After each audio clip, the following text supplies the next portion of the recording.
आज की क्लास में हम लोगों को लेटर मुगल्स के बारे में पढ़ना है। ठीक है, पिछले क्लास में लेटर मुगल्स में कितने राजा बने थे, कितने मुगल्स बादशाह बने थे, उन सभी का नाम बताए थे। इसमें जो सबसे पहले आते हैं उनका नाम है बहादुर शाह। बहादुर शाह, ठीक है। तो सबसे पहले कौन आए थे? बहादुर शाह आए थे। औरंगजेब के डेथ के बाद ये राजा बना था 1707 से लेकर 1712 तक। अब ध्यान से सुनिएगा इनके बारे में। इनके बारे में हम लोगों को ये जानना है कि इन्होंने जब ये राजा बने तो इन्होंने क्या क्या किया, जब ये बादशाह बने तो इन्होंने क्या क्या किया। सबसे पहली चीज़ तो ये, जब ये 63 ईयर्स की एज में थे, यानी जब ये बूढ़े हो चुके थे, 63 की एज में ये राजा बनते हैं। ठीक है, ये बादशाह कब बनते हैं? ये किंग बनते हैं 62 या 63 की एज में। ठीक है, ये जब राजा बने, बादशाह बने, तो इन्होंने ट्राई किया कि इनके पिताजी जो थे औरंगजेब, उन्होंने मराठास से रिलेशन ख़राब करके रखा था। ठीक है, राजपूत से रिलेशन ख़राब करके रखा था, जाट से रिलेशन ख़राब करके रखा था। औरंगजेब जो था वो मराठा, राजपूत, जाट सबसे रिलेशन ख़राब करके रखा। तो बहादुर शाह सोचते हैं कि अगर हमको अच्छा बादशाह बनना है, अच्छा किंग बनना है, तो हमको इन सब से अपना रिलेशन अच्छा करना पड़ेगा। ठीक है, तो बहादुर शाह मराठा, राजपूत, जाट इन सब से रिलेशन अच्छा करने के लिए, इन सब से अपना रिलेशन अच्छा करने के लिए इन सब से बातचीत करते हैं। मराठा से ये बात करते हैं, राजपूतों से बात करते हैं, जाट से ये बात करते हैं कि हम लोग वापस से एक साथ मिल के रहें, रिलेशन ख़राब करने से कुछ होगा नहीं। ठीक है, और इन सभी के साथ रिलेशन अच्छा करने के लिए बहुत सारा स्टेप उठाते हैं, बहुत ये कोशिश करता है कि सबके साथ रिलेशन अच्छा हो जाए। हालांकि किसी के साथ कोई भी रिलेशन अच्छा नहीं होता है। ठीक है, ये बहुत सारी चीज़ें करता है। जैसे मराठा के एक प्रिंस रहते हैं, उनका नाम रहता है साहू। वो मुगल्स के कैद में रहते हैं। साहू जी जो हैं, साहू जी जो है ये मुगल्स के कैद में रहते हैं। ये मराठा प्रिंस है। इनको छोड़ दिया जाता है कि जाओ, आपको आज़ाद किया जा रहा है, अब हम मराठा से रिलेशन अच्छा करके रखेंगे। ठीक है, जो इस टाइम में सिख लीडर रहते हैं गुरु गोबिंद सिंह जी। ठीक है, गुरु गोबिंद सिंह जी से ये बात करता है रिलेशन अच्छा करने के लिए। गुरु गोबिंद सिंह जी से ये बात करता है रिलेशन अच्छा करने के लिए। गुरु गोबिंद सिंह भी मान जाते हैं रिलेशन अच्छा करने के लिए। ठीक है, उसके बाद ये राजपूतों से भी ट्राई करता है रिलेशन अच्छा करने के लिए, लेकिन ये ट्राई सबके साथ करता है, लेकिन इसका रिलेशन किसी के साथ कुछ खास अच्छा बनता नहीं है। ठीक है, गुरु गोबिंद सिंह एग्री करते हैं कि ठीक है, हम अपना रिलेशन आपके साथ अच्छा कर लेंगे, लेकिन गुरु गोबिंद सिंह की डेथ हो जाती है। और फिर उसके बाद जो बंदा बहादुर रहते हैं, ठीक है, बंदा बहादुर के बारे में आप लोगों को पहले बता चुके हैं। जो बंदा बहादुर रहते हैं वो अपना रिलेशन वापस से मुग़लों के साथ ख़राब कर लेते हैं। तो इनका जो मराठास के साथ रिलेशन था वो भी ख़राब है। गुरु गोबिंद सिंह सिखों के साथ जो रिलेशन था वो भी ख़राब हो गया। राजपूतों के साथ भी इनका रिलेशन कुछ अच्छा हो नहीं पाया।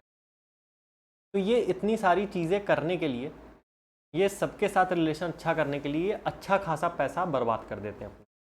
ठीक है, मुगल के पास ऑलरेडी पैसों की कमी थी, और इसी में ये सबके साथ रिलेशन अच्छा करने के चक्कर में और भी बहुत ज़्यादा पैसा खर्चा कर देते हैं, जिसके वजह से मुगल्स को फाइनेंशियल प्रॉब्लम वापस से स्टार्ट होने लगती है।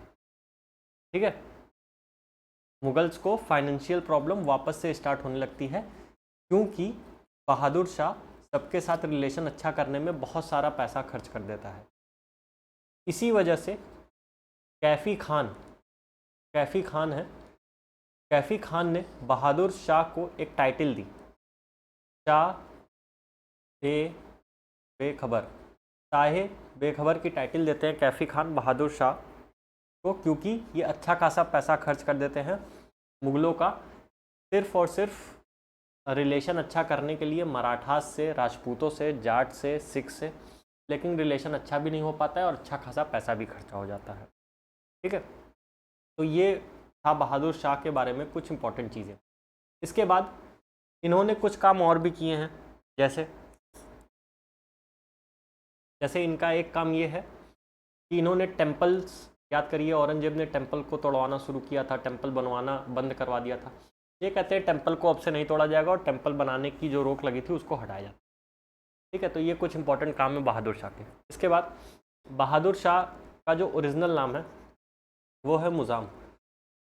मुजाम, इनके 2 बेटे हुए, एक का नाम था जहंदर शाह, जहंदर शाह, और दूसरे का नाम था अज़मुम शाह। इनके जो दोनों बेटे हैं, ये दोनों बेटों के बीच में वॉर शुरू हो जाती है, वॉर ऑफ सक्सेशन। अब ये दोनों आपस में लड़ रहे हैं कि कौन राजा बनेगा, कौन राजा बनेगा। अब जब ये दोनों आपस में लड़ रहे हैं तो नुकसान किसका हो रहा है, मुगल्स का हो रहा है, ठीक है। हालांकि इन दोनों की लड़ाई में जहंदर शाह जो रहता है ये जीत जाता है, जहंदर शाह जो है ये जीत जाता है वॉर ऑफ सक्सेशन, और वॉर ऑफ सक्सेशन जीतने के बाद जहंदर शाह अगला मुगल बादशाह बनता है। तो जब इन दोनों में वॉर ऑफ सक्सेशन चलता है तो जहंदर शाह जीत जाता है, ठीक है। तो अगला जो मुगल किंग बन रहा है, मुगल बादशाह जो बन रहा है, उसका नाम है जहंदर शाह। ये 1712 से लेके 1713, 1 साल ये राजा बनता है, 1 साल तक का ये रहता है।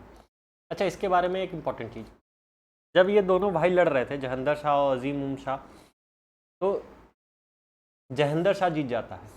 लेकिन जहंदर शाह जीतता क्यों है? क्योंकि जहंदर शाह को एक आदमी सपोर्ट कर रहा होता है, जहंदर शाह की एक आदमी हेल्प कर रहा होता है, उस इंसान का नाम है जुल्फ़िकार खान, जुल्फ़िकार खान, ठीक है।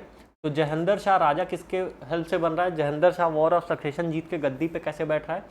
जुल्फ़िकार खान के हेल्प से, ठीक है। जुल्फ़िकार खान जहंदर शाह को हेल्प करता है राजा बनने के लिए। इसके बदले में जहंदर शाह जुल्फ़िकार खान को वज़ीर बना देता है। क्या बना दे रहा है? वज़ीर बना दे रहा है, लाइक पीएम, ठीक है। सब कुछ काम धाम किसको दे दे रहा है? जुल्फ़िकार खान को, जुल्फ़िकार खान को वज़ीर की पोस्ट दे देता है। अब जब जुल्फ़िकार खान वज़ीर बनता है और जुल्फ़िकार खान के हेल्प से ही जहंदर शाह राजा बना है, तो जुल्फ़िकार खान जहंदर शाह को एक पपेट की तरह रखता है, ठीक है। जुल्फ़िकार खान जहंदर शाह को जो करने के लिए कहता है जहंदर शाह को करना पड़ता था, ठीक है। जुल्फ़िकार खान के कहने पे जहंदर शाह हर एक चीज़ करता था, यानी जहंदर शाह जो था वो सिर्फ एक नाम का राजा था, सारी पावर किसके पास थी? जुल्फ़िकार खान के पास थी। अब जुल्फ़िकार खान के पास जब सारी पावर है तो जुल्फ़िकार खान बहुत सारा काम करता है। जैसे जुल्फ़िकार खान एक नया सिस्टम लेके आता है टैक्स कलेक्ट करने का, उसका नाम है इजारा सिस्टम, ठीक है। याद रखिएगा कि इजारा सिस्टम किसने लेके आया था? जहंदर शाह ने इंट्रोड्यूस किया था। उसके बाद राजपूतों के एक राजा थे जिनका नाम था अजीत सिंह, ठीक है, अजीत सिंह। जुल्फ़िकार खान अजीत सिंह को गुजरात का गवर्नर बना देता है, गुजरात का गवर्नर बनाता है, ठीक है। लेकिन ये सारे काम कर कौन रहा है? ये सारे काम कर कौन रहा है? जुल्फ़िकार खान, जुल्फ़िकार खान। लेकिन किसके टाइम पीरियड में हो रहा है ये सब कुछ? ये सब कुछ हो रहा है जहंदर शाह के टाइम पीरियड में। तो करने वाले का नाम है जुल्फ़िकार खान। किसके टाइम पीरियड में हो रहा है? जहंदर शाह के टाइम पीरियड में हो रहा है।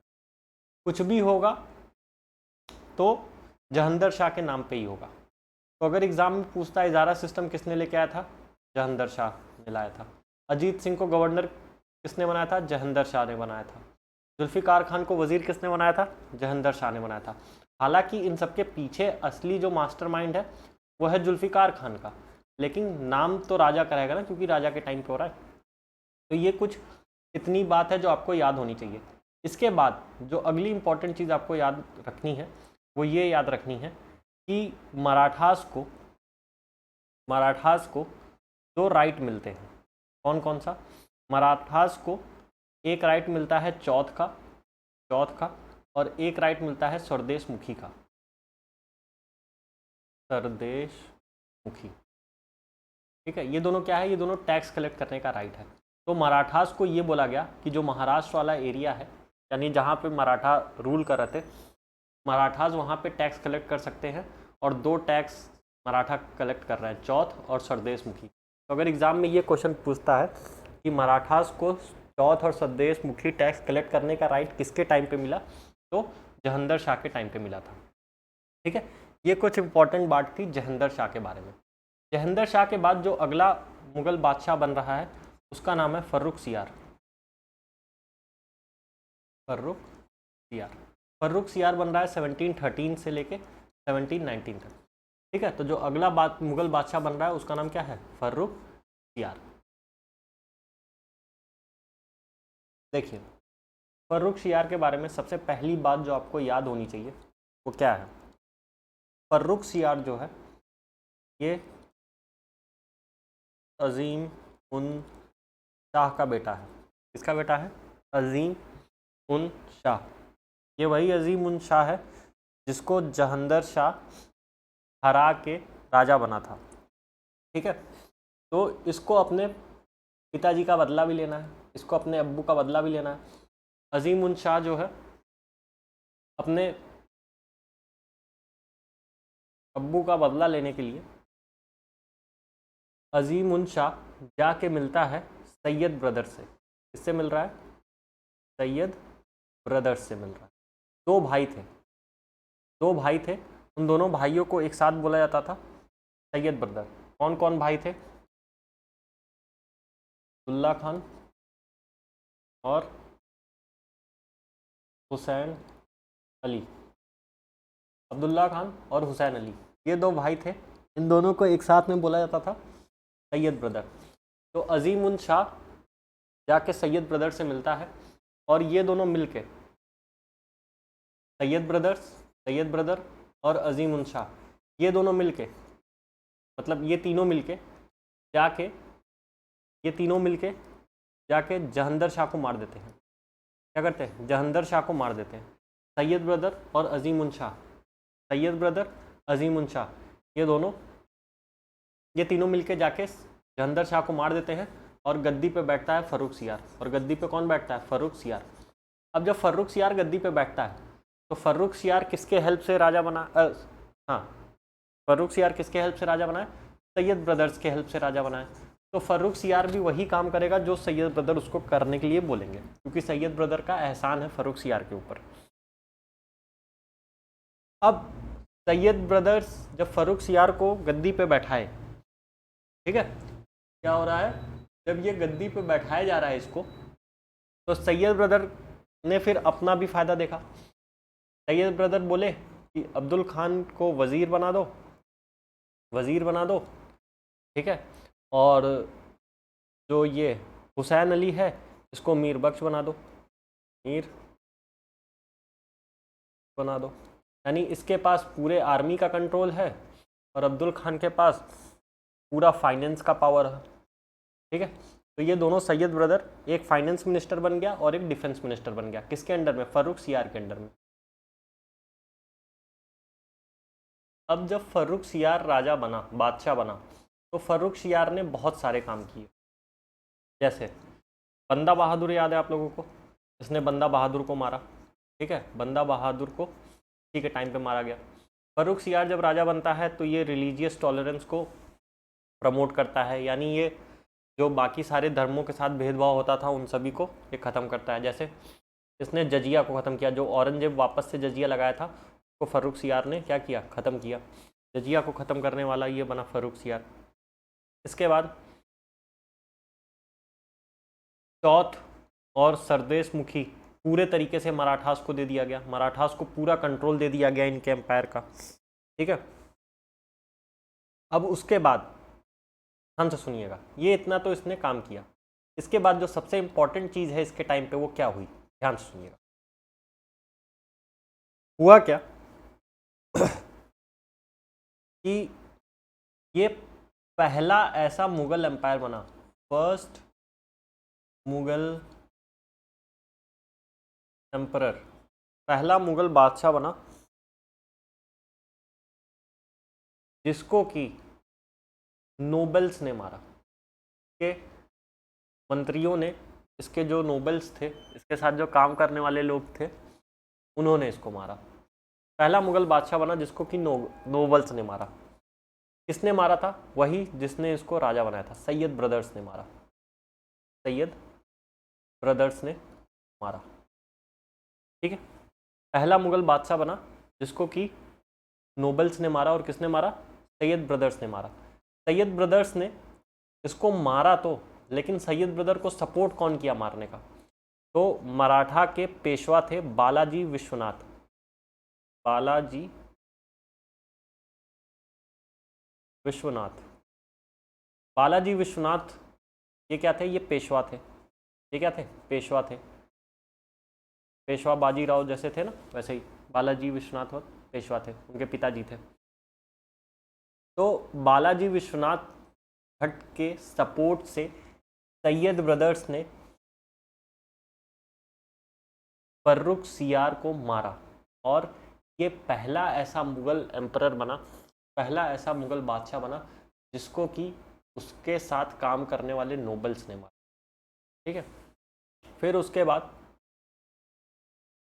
जब फर्रुख सियार की डेथ हो जाती है 1719 में, तो 1719 में एक और राजा बनता, एक और इंसान को गद्दी पे बैठाया जाता है जिसका नाम है रफ़ी उद दरजात। ठीक है। ये भी बहुत कम टाइम के लिए राजा बनता है। फिर उसके बाद अगला जिसको राजा बनाया जा रहा है उसका नाम है रफ़ी उद दौला। रफ़ी उद दौला। ठीक है। इसको भी 1719 में ही गद्दी पे बैठा जा रहा है, ये भी 1719 में ही गद्दी पे बैठ रहा है। और इसको भी राजा कौन बना रहा है? सैयद ब्रदर्स बना रहे हैं। सैयद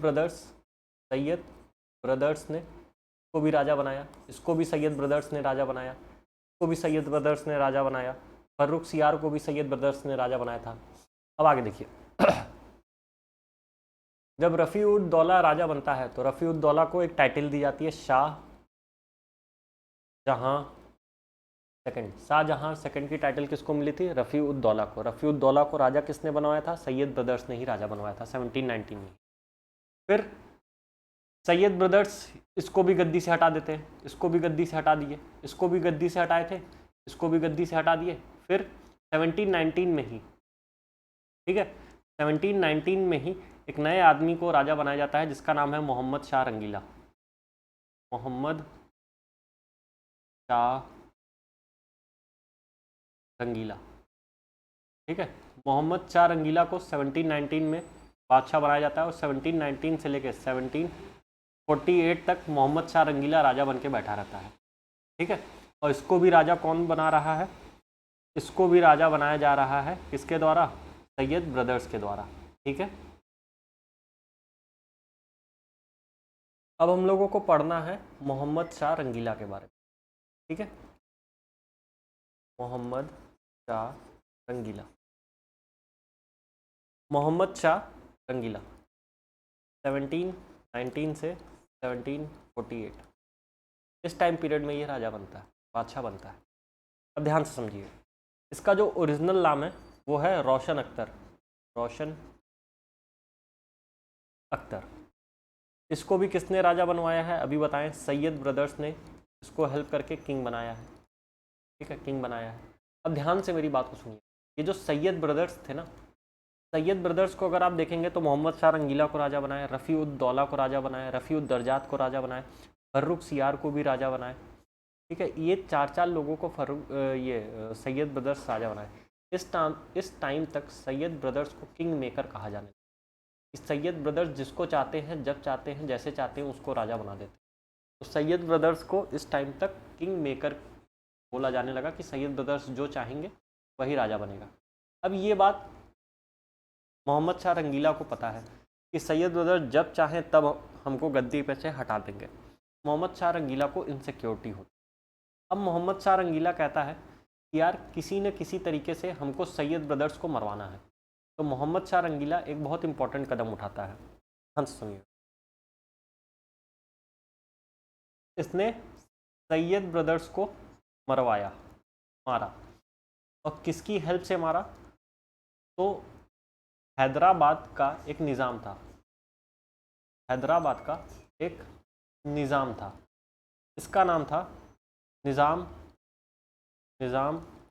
उल मुल्क। निज़ाम उल मुल्क जो है हैदराबाद का जो निज़ाम है, निज़ाम उल मुल्क, इसकी हेल्प से, निज़ाम उल मुल्क की हेल्प से मोहम्मद शाह रंगीला ने सैयद ब्रदर्स को मरवाया। ठीक है। और फिर मोहम्मद शाह रंगीला ने आराम से बैठ के रूल किया, ठीक है। और सैयद ब्रदर्स को मरवा दिया, अब ये फ्री हो चुका है, अब ये आराम से रूल कर सकता है। तो इसने बहुत सारे स्टेप्स उठाए, जैसे मोहम्मद शाह रंगीला के टाइम पे उर्दू काफ़ी ज़्यादा डेवलप हुई। उर्दू का डेवलपमेंट सबसे ज़्यादा कब हुआ? मोहम्मद शाह रंगीला के टाइम पे उर्दू को डेवलप किया गया, मोहम्मद शाह रंगीला के टाइम पे, ये बात याद रखिएगा। दूसरी बात जो बहुत इंपॉर्टेंट है इस टाइम पीरियड की, वो क्या है? हाँ तो सुनिए, इस टाइम पे मोहम्मद शाह रंगीला के टाइम पे, हाँ तो समझिएगा, मोहम्मद शाह रंगीला के टाइम पे हमारे इंडिया के अंदर एक अटैक होता है और वो अटैक करता है नादिर शाह। क्या नाम है? नादिर शाह। मोहम्मद शाह रंगीला जब गद्दी पे बैठता है तो इस टाइम पे नादिर शाह अटैक करता है और नादिर शाह और मुगल्स के बीच में एक वॉर होती है, ठीक है, एक बैटल होती है। उस बैटल को बोला जाता है battle of Karnal. Battle of Karnal. Battle of Karnal किसके किसके बीच में हुई है? मोहम्मद शाह रंगीला वर्सेस नादिर शाह। नादिर शाह और मोहम्मद शाह रंगीला के बीच में एक बैटल होती है और इस बैटल का नाम है बैटल ऑफ करनाल। और इसका रिजल्ट क्या निकलता है? ध्यान से सुनिएगा। नादिर शाह जो रहता है ये जीत जाता है, नादिर शाह जीता, मोहम्मद शाह रंगीला हार गया। मोहम्मद शाह रंगीला क्या हुआ? हार गया। अब इस टाइम पीरियड में बहुत सारी जगह नादिर शाह अपने अंडर में ले लेता है, जैसे इंडस रिवर के आसपास का एरिया पूरा, जो इंडस नदी बह रही है, सिंधु नदी बह रही है, उसके आसपास का पूरा एरिया ले लेता है। इंडिया में कोहिनूर हुआ करता था, कोहिनूर का हीरा ये नादिर शाह अपने साथ लेके चला गया। पीकॉक थ्रोन थी, पीकॉक थ्रोन जिस पे मुगल बादशाह बैठते थे, मुगल बादशाह का जो तख्त होता था पीकॉक थ्रोन, वो पूरा सोने हीरे जवाहरात की बनी होती थी। इस पीकॉक थ्रोन को नादिर शाह अपने साथ लेके गया, कोहिनूर हीरा लेके गया और इंडस नदी के आसपास का जितना भी एरिया था उन सभी पे कब्जा कर लिया। अब जब नादिर शाह जीत गया और मोहम्मद शाह रंगीला हार गया, तो इंडिया में बाकी जितने राज्य थे उन सबके पास एक मैसेज पहुंचा कि यार नादिर शाह ने मोहम्मद शाह रंगीला को हरा दिया। इसका मतलब ये है कि मोहम्मद शाह रंगीला अब ताकतवर नहीं। अब मोहम्मद शाह रंगीला जो है उतना ताकतवर नहीं है, मोहम्मद शाह रंगीला अब वीक हो चुका। तो जो मुग़ल सल्तनत थी, जो काफ़ी ज़्यादा बड़ी मुग़ल सल्तनत थी, उस मुग़ल सल्तनत से जितने छोटे छोटे स्टेट थे वो सब अलग होने लगे। मुग़ल सल्तनत से हैदराबाद अलग हो गया, हैदराबाद बोला अब हम अलग हैं, मुग़ल सल्तनत का हिस्सा नहीं है। बंगाल भी अलग हो गया, बंगाल भी बोला अब हम मुग़ल सल्तनत का हिस्सा नहीं, हम अलग हैं। अवध भी अलग हो गया, ठीक है, पंजाब भी अलग हो गया। ये सारे एरिया मुग़ल सल्तनत से अलग होके अपना अलग अलग राज्य बना लिए। तो पंजाब, अवध, बंगाल, हैदराबाद ये सब मुग़ल बादशाह से अलग होके अपना खुद का राज्य बना लिए, ठीक है। तो ये था कुछ मोहम्मद शाह रंगीला के बारे में, ठीक है। अब ये देखिए यहाँ पे मोहम्मद शाह रंगीला कब तक बैठ के रूल कर रहा है? 1748 तक।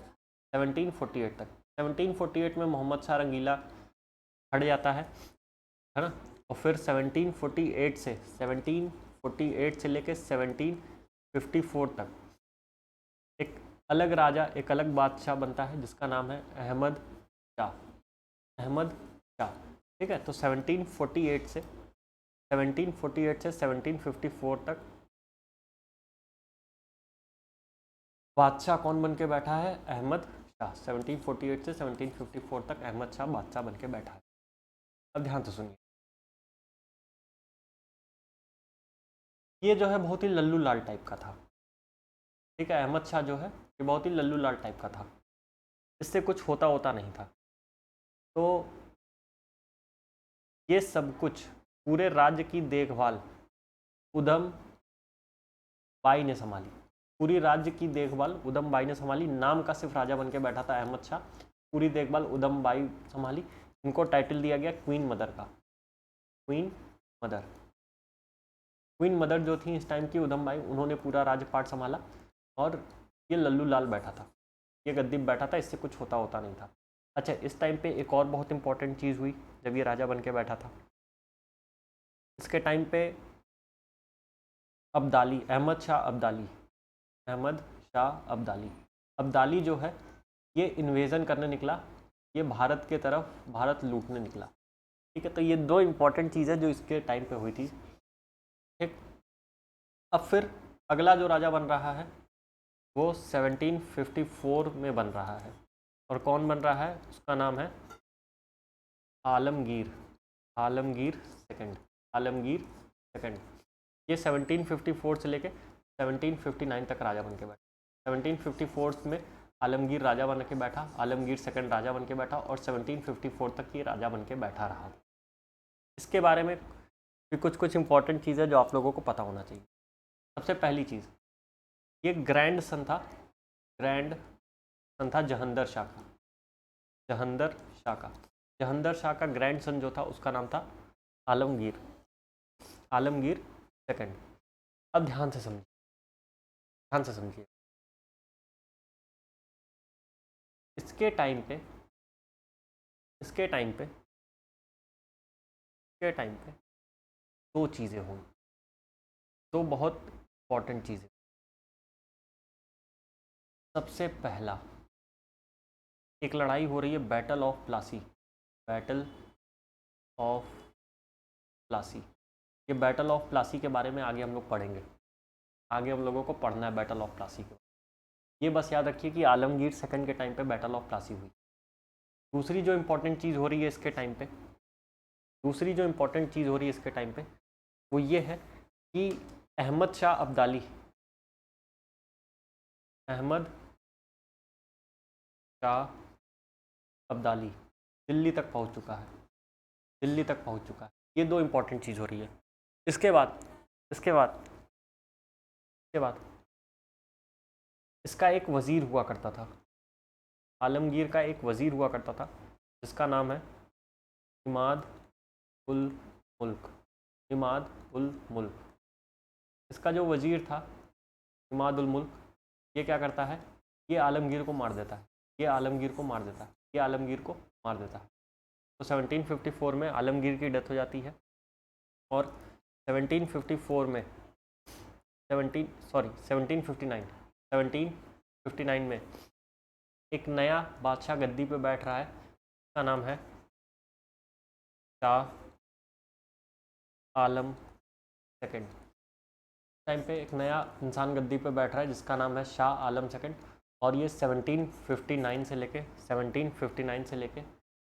1806 तक गद्दी पे बैठेगा, 1806 तक गद्दी पे ये बैठेगा, जिसका नाम है Shah Alam second, Shah Alam second. Shah Alam second जब गद्दी पे बैठता है ना, इसके टाइम पे सिर्फ दो ही इम्पोर्टेंट चीज़ हुई है, और वो दोनों बैटल थी, दोनों लड़ाई थी। एक हुई है बैटल ऑफ पानीपत, एक हुई है बैटल ऑफ पानीपत। किन दो के बीच में हुई है, याद करो, याद करो। एक आदमी आ रहा था इंडिया में, अहमद शाह अब्दाली, अहमद शाह अब्दाली, अहमद शाह अब्दाली और मराठास, मराठास, मराठास और अहमद शाह अब्दाली के बीच में एक लड़ाई होती है जिसमें अहमद शाह अब्दाली जीत जाता है, मराठास हार जाते हैं, और इसी बैटल का नाम पड़ा battle of Panipat, third battle of Panipat. ठीक है, थर्ड बैटल ऑफ पानीपत हुई शाह आलम सेकंड के टाइम पे, अहमद शाह अब्दाली और मराठास के बीच में, जिसमें मराठास हार जाते हैं, अहमद शाह अब्दाली जीत जाता है। ठीक है, फिर अहमद शाह अब्दाली वापस चला जाता है। और दूसरी जो लड़ाई हो रही है वो हो रही है बैटल ऑफ बक्सर। दूसरी कौन सी हो रही है, बैटल ऑफ बक्सर। ये ब्रिटिशर्स के साथ हुई थी, इसके बारे में भी आगे हम लोग पढ़ेंगे, इसके बारे में भी आगे हम लोगों को पढ़ना है। तो अहमद शाह सेकंड के बारे में दो चीज़ें याद रखनी है कि इसके टाइम पे दो लड़ाई हुई थी। एक तो हुई थी third battle of Panipat, third battle of Panipat हुई थी अहमद शाह अब्दाली और मराठास के बीच में। मराठास हार जाते हैं, अहमद शाह अब्दाली जीत जाता है, जो कि बाहर से आया रहता है। और दूसरी हो रही है बैटल ऑफ बक्सर, जो कि ब्रिटिशर्स के साथ हो रही है, इसके बारे में आगे हम लोगों को पढ़ना है। ठीक है, इसके बाद 1806 में, 1806 से लेके 1837 तक एक दूसरा मुग़ल बादशाह बन के बैठता है जिसका नाम है अकबर सेकंड। उसका नाम है अकबर सेकंड। अकबर सेकंड जो है वो 1806 से 1837 तक गद्दी पे बैठा है। 1806 से 1837 तक गद्दी पे बैठा है, ठीक है। इसके टाइम पे दो चीज़ें हुई। इसके टाइम पे क्या हो रही हैं? सिर्फ और सिर्फ दो चीज़ें हो रही हैं। वो क्या क्या है, ध्यान से सुनिए। पहला, मुगल्स के नाम पे जो सिक्का बनता था, मुगल्स के नाम पे जो कॉइन बनता था, ये बंद हो गया।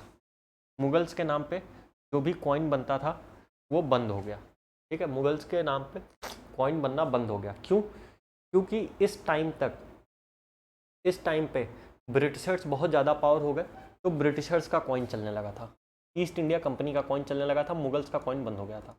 दूसरा क्या था? दूसरा, आप लोगों ने नाम सुना होगा राजा राम मोहन राय का। राजा राम मोहन रॉय जो थे ये इन्हीं के कंटेम्प्रेरी थे, यानी अकबर सेकंड और राजा राम मोहन रॉय दोनों एक ही टाइम पीरियड के थे। और राजा राम मोहन रॉय को ये जो राजा की टाइटल है, राम मोहन रॉय को राजा की टाइटल देने वाले का नाम क्या है? अकबर सेकंड जो थे उन्होंने राम मोहन रॉय के नाम के आगे राजा की टाइटल लगाई, राजा राम मोहन रॉय। ऐसा क्यों किया? इसके पीछे एक कहानी है, जब वो राजा राम मोहन रॉय के बारे में आगे पढ़ाएंगे तो उसमें बताएंगे, ठीक है। तो राजा राम मोहन रॉय के आगे जो टाइटल है राजा की वो किसने दी थी? अकबर सेकंड ने दी थी। और दूसरा, मुगल्स का जो कॉइन था वो किसके टाइम पे बनना बंद हो गया? अकबर के टाइम पे बनना बंद हो चुका था। इसके बाद जो अगला राजा बन रहा है वो बन रहा है 1837 में, और 1858 तक ये गद्दी पे बैठेगा, और इनका नाम है बहादुर शाह सेकंड। बहादुर शाह सेकंड जो है ये गद्दी पे बैठ रहे हैं 1837 में, और 1858 में इनको गद्दी पे से हटा दिया जा रहा है। और इनके बारे में दो इम्पोर्टेंट पॉइंट है। सबसे पहला, जब ये गद्दी पे बैठे थे तो इस टाइम पे अंग्रेज़ों और भारतीयों, Britishers east India company versus Indians के बीच में एक लड़ाई हुई जिसको बोला गया रिवोल्ट ऑफ 1857। रिवोल्ट ऑफ 1857 किसके टाइम पे हुई थी? बहादुर शाह सेकंड के टाइम पे हुई थी, पहली बात। दूसरी इंपॉर्टेंट बात यह है कि ये लास्ट मुग़ल किंग थे, ये आखिरी मुग़ल बादशाह थे, बहादुर शाह सेकंड, और इनके टाइम पे रिवोल्ट ऑफ 1857 हुआ। तो ये सब कुछ है, ये सारी चीज़ें हैं किसके बारे में? ये सब कुछ है लेटर मुगल्स के बारे में। अब हम लोगों की अगली क्लास जो होगी इसमें हम लोग ब्रिटिशर्स के बारे में पढ़ना शुरू करेंगे, ठीक है। तो मिलते हैं आप सभी से अगले हिस्ट्री क्लास में, तब तक के लिए tata bye bye, good night, शुभ रात्रि, सब्बा खैर।